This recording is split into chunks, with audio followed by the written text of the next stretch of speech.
I think the role of smart cities in international discussions is really important. Now, I'm the Prime Minister's investment envoy to the Nordic countries, and the Nordic nations met recently in Reykjavik, and one of the key topics was smart cities, because as anybody who knows, if they go to Denmark or Sweden or Finland or Norway, this is a hot topic for those countries. Now, what we're seeing is an increasing interest from those countries, as well as from China and India, in what exactly is happening in the UK, who the leaders are in the different technologies, and how they can engage with them. And I think what's encouraging is I see more and more of an international flavour to the way in which the associate members of the group are actually participating in projects around the world. I think the opportunity for wealth or sovereign funds is really important. I've had dealings recently with the Norwegians, and for 30 years they've quietly squirreled away their resources in terms of oil and gas. And that means they have, if you like, an important piggy bank that they can use for long-term projects. This long-term thinking is integral to smarter cities.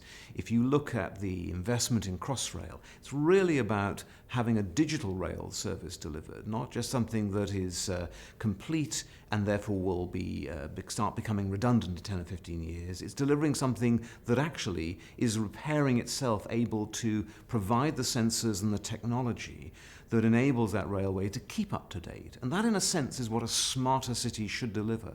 Long-term investment that's actually thinking about the life cycle of these assets, not just the short-term for upfront investment.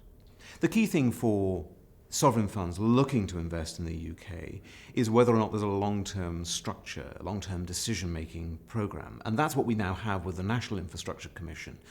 In our dealings and our discussions, as different cities share experiences at the All Party Group, that long-term vision is really, really important. Yes, I think the critical thing in terms of long-term investment is whether or not the regulatory framework is understandable for the 20 or 30-year life cycle that pension funds operate in. Infrastructure is a really good area for them to invest in because it has a long-term life cycle.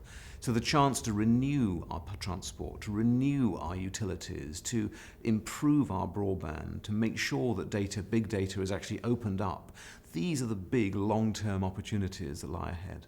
I've always taken the view that if we could make sure that our savings are invested in things that of themselves help improve our quality of life, it's got to be a win-win.